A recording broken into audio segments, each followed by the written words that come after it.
remember that day that Zach and I hunted in the snow up in Oklahoma. We beat the fucking brakes off of them. That was the moment it was 4 below zero. It was with Mike Stewart. Yeah, it was 4 below zero, I think. Hunting in layouts. And I can't remember when that snow started. I can't remember if I think it started when I think it was still going when we were setting up decoys because our blinds were hunting out of layouts.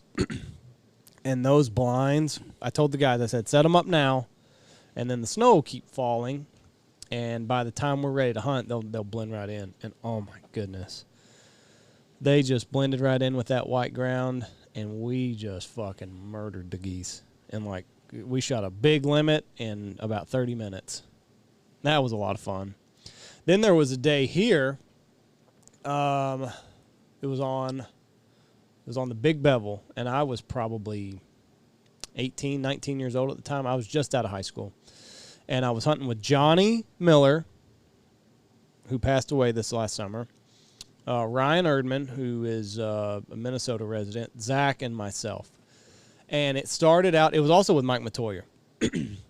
Mike's been on a lot of good hunts. He's just fucking weather snowmaking. He's a snowmaker. But we got to the field, we picked out where we were going to hunt, started digging the holes, and it was just kind of misting. It wasn't bad. And then mist turned a little heavier, kind of turned maybe to rain for just a little bit. And then it did that while we were setting up the decoys and getting the holes ready.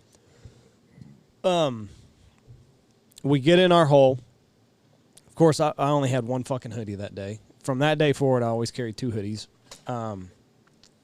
And get in the hole, put jackets on, and then we start kind of killing some birds, and it turns to sleet, and then it turns to hail. And let me tell you, when your hands are fucking cold and you got hail hitting you, like you're like, motherfucker. And no birds came while it was hailing. So you're a senior in high school? No, I just graduated. So Zach was a freshman. I think in the picture I've got a goatee. Zach's He was a a freshman or an 8th grader. So, like, no birds came while it was hailing. And everybody, back then we used those big 747s to cover up our heads with. So, like, everybody's just fucking hunkered down underneath those. If I could have started a fire in my hole, I would have. And then it turned to snow. And when it turned to snow, those fucking geese, I don't know what it was. I guess they thought it was okay to get out and start eating. And it was snowing so hard that they would just appear at about 15, 20 yards. And they were maybe 5 feet off the ground, and they would just fucking land at that first layer of decoys. And that was another good hunt. So anytime it's going to snow here, those are the hunts that I think about, where it's just majestic and the birds just appear and then they settle just right. There have been other snow days that it does not go that way at all. The day after a snow here, when it's a bright day, is a hard day. Yeah. Because you stick out. Especially the way that we used to hide when we did the holes and stuff. Yes. Because you're overturning dirt and fresh dirt, and you're trying to take new snow or old snow and cover up what you did, and you always have vehicle tracks going in and out of the field. It's just when the snow starts melting here, it's a fucking mess. I don't think it would be that bad now because we edge hide most of the time, but back when we used to dig holes every day, it was almost impossible. Back when I guided, I can't believe I'm actually going to tell a story back when I guided, but this reminded me of one. Up on Jake's. It's up on the big Stumpy, and I had a group from California here, and I remember that there was a father and a son, and the son was, I'm going to say 23, 24 years old. He was about my age. That's about how old I was probably, and he he had a brand new 4-wheel drive pickup. Well, I was in Tony's truck, which was not 4-wheel drive.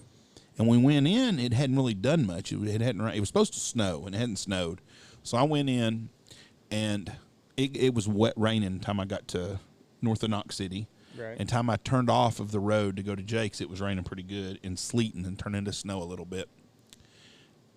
And we got in. We made it to headquarters, and we trailered out for their. Damn, I don't know how to turn that off. We trailered out with a 4-wheeler, and we set up our spread. And the geese were coming off Lake Davis, and they were coming off low across that canyon. And it was, by this time, it's snowing, and the wind's blowing out of the north. I'm guessing 20, 25 miles an hour. It's fucking miserable. I'm laying under a fucking blanket trying to hide. Oh, it was horrible. But it wasn't real cold yet. Right. those geese would come up off that canyon, and they'd come up at 100 yards. You'd see them. That's how close they were when they'd first come up off that canyon, and they'd see your decoys, and they'd just lock down and come in. But if they spun around the decoys, they would lose the decoys because all the snow was sticking to them. And so we'd have to go up and brush off the decoys about every 5 minutes for the next flock to come. But we ended up shooting out anyways. Getting out of there, though, I got stuck. Well, fuck yeah. And so that kid's got a 4-wheel drive vehicle, and his dad's like, well, goddamn, use a 4-wheel drive. That's what you bought one for.